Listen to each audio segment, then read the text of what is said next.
Welcome to the Guns and Robots tutorial. Here, you will learn how to use the garage, the workbench, and the inventory, as well as how to test your newest creation. You are presently in the garage, and this is Rusty, your first robot. Notice that Rusty occupies one of your 3 starting garage slots.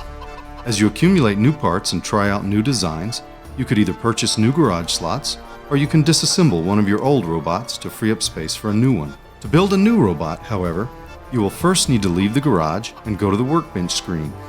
Press the little gear button up in the menu. This is the workbench area. Here, you'll create the modules from which your robots are assembled. Click the little arrow on the left to open your inventory screen. This is your inventory. You'll notice that there are several tabs on the side. They allow you to filter the parts in your inventory by category. Click on the wheel button so we can begin with assembling our chassis. We can now select one of the available chassis for our robot. First, click on a chassis to select it. Now that the chassis is selected, you can examine its statistics in the window on the bottom left. You can now either click on another chassis to examine it, or double-click your selected chassis to use it on the workbench. Double-clicking has attached the chassis to your cursor, and you can now drag it onto the workbench. When you drag a robot part, a chassis in this case, near the center of the screen, a bluish hologram outline will appear. Clicking the left mouse button at this time will place the selected part within the working environment. Well done! Each chassis needs an engine to put it in motion. Next, you should select one of the available engines and drag it onto the screen. For some smaller parts, like the engines or batteries, it may be difficult to spot the hologram within the housing part. Remember that you can use your mouse scroll to zoom in and out of the screen. And holding the middle mouse button will allow you to rotate the camera. Now place the selected engine inside the robot chassis. You have just assembled your first module. Now press the Save Module button. This will save the chassis module for future use. If you do not press the button, the module will be discarded. Next, you should assemble a body module. In the available inventory filters, press the Body tab. Select a body and drag it onto the workbench screen. Now you should select and add a battery. It provides the energy your robot will need during combat. Each body module requires at least one battery to be assembled. A lot of the bodies, however, can accept more than one battery. Outfitting your robot with extra energy is never a bad thing. If you're done with the body module, press the Save Module button. Next, you will assemble some weapons. Select the appropriate filter tab in the inventory. Each weapon consists of 2 parts. The basic part is your firing mechanism. Select and drag one onto the screen. The firing mechanism is designed to accept a wide variety of barrels. Furthermore, its specific design may modify your rate of fire, damage output, and in some cases, even the number of barrels you can attach to it. Now, select and attach a barrel to the firing mechanism. Don't forget to save your weapon module. It's never good to find yourself outgunned, so browse the available mechanisms and barrels and assemble another weapon module.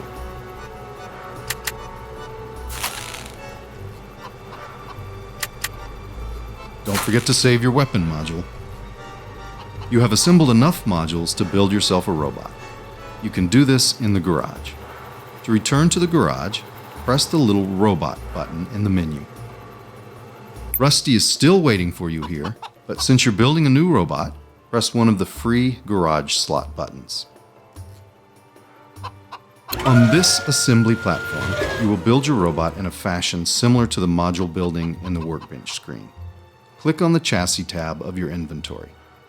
By default, your inventory will only display your saved modules while you're in the garage screen. Select the chassis module you created and place it on the platform.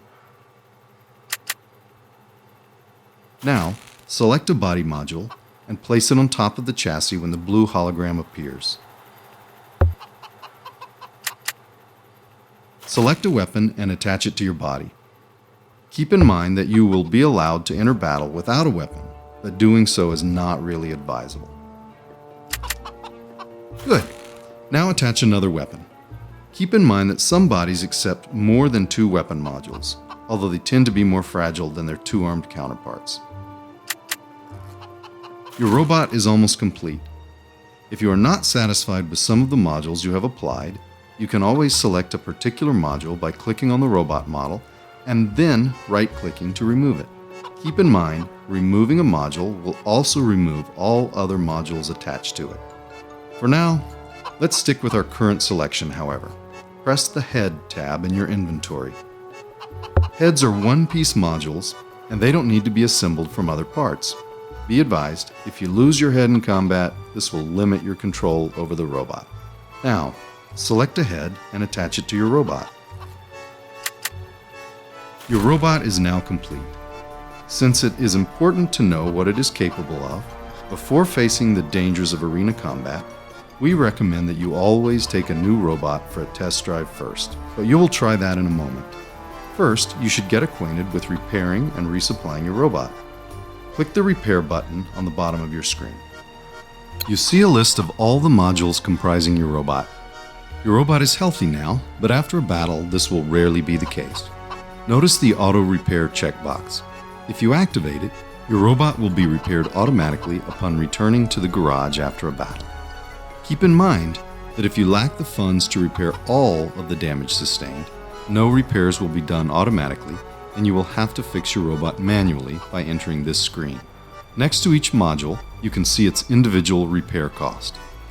Clicking the Wrench button will repair this module only.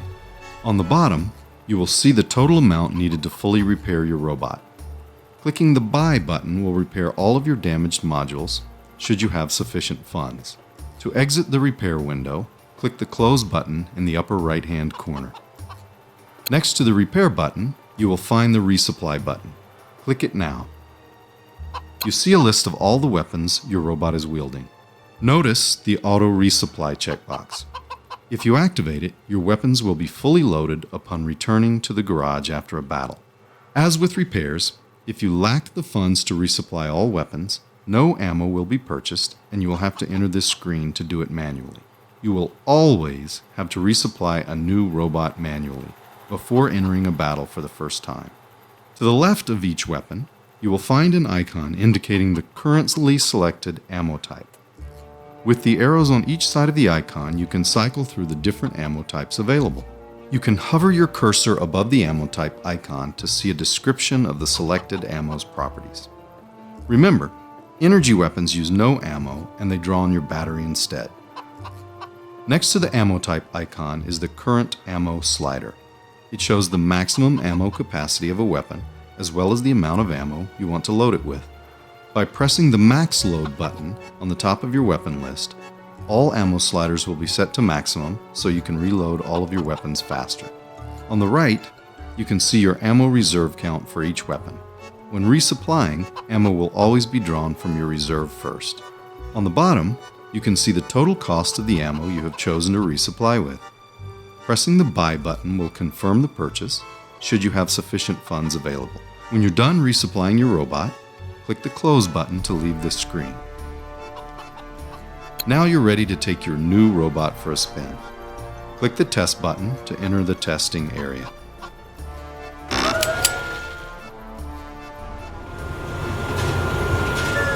In the testing area, you will learn how to control your robot and how to read the information displayed by your interface. In the upper left corner of your screen, you can now notice some important parameters.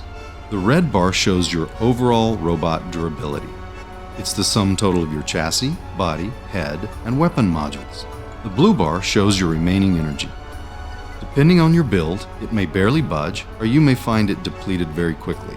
Energy regenerates over time, but should you find the gauge empty, it's probably time to deactivate some of your energy-intensive weapons. Below the energy bar, you will find indicators for your specific module's durability. Losing all of your chassis durability will immediately render you immobile for the rest of the round. Losing all of your head durability will invert your directional controls for the rest of the battle. Losing all of your body durability will immediately destroy your robot. Try to preserve your body at all costs. One thing to keep in mind is that even if your body is destroyed, the rest of your modules suffer no additional damage, and you'll only have to repair the damage they've sustained up to this point. Finally, below your player portrait, you can find a gauge, showing your top speed and your current speed. Move your robot around by using the directional keys. Try and cross the water ditch now. When you cross the water ditch, you may notice a substantial drop in your movement speed. It is important to remember that some surfaces incur movement penalties and are best avoided by robots with low maneuverability. On the firing range, you may practice with your weapons. This will give you some idea of their rate of fire, accuracy, and energy consumption parameters. You can see each of your weapons depicted by the corresponding icon on one of the sides of your screen. Weapons shown on your left-hand side are fired by pressing the left trigger button. Weapons that appear on your right-hand side are fired by pressing the right trigger button. Holding any of the buttons will result in sustained fire. By pressing the corresponding number keys 1 through 4, you can deactivate or reactivate any weapon of your choice in order to conserve ammo or energy. The red bar depicts a particular weapon's durability. Once it's depleted, the weapon will be detached and you'll be denied the use of that weapon for the rest of the battle. So pay attention to it. The vertical bar depicts the relative amount of ammo left for that weapon. If the vertical bar is yellow, it represents the bullets or missiles you have remaining. If the vertical bar is blue, it shows the amount of energy you have left to spend. Energy is shared across multiple systems of your robot, so be careful with it. Ammo spent in the training area is not subtracted from your ammo reserves, so there's no reason to hold back. Experiment with your weapons as much as you like. If you run out of ammo, you can always use the ammo pickup in the right firing range corner. And if your build relies heavily on energy weapons, you may find the energy pickup useful, located in the left corner of the firing range. When you're done practicing, you can leave the area by pressing Escape and selecting Return to Garage from the in-game menu.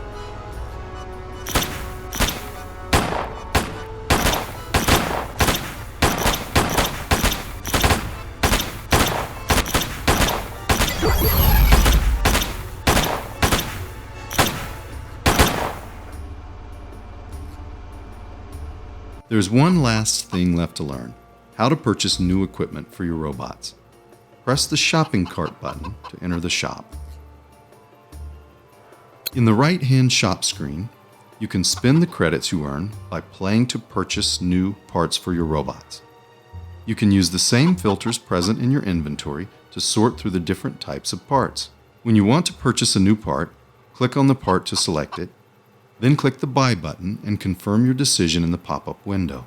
In the left-hand shop screen, you can sell some of your old parts when you find them no longer necessary. When you're done exploring the shop, you can leave by pressing the Close button in the upper right corner. That was all you needed to know to play Guns and Robots. Now you can experiment with building new robots in the garage, or you can enter an arena immediately by pressing the big red button on the top of your screen. Good luck, and may your aim be true.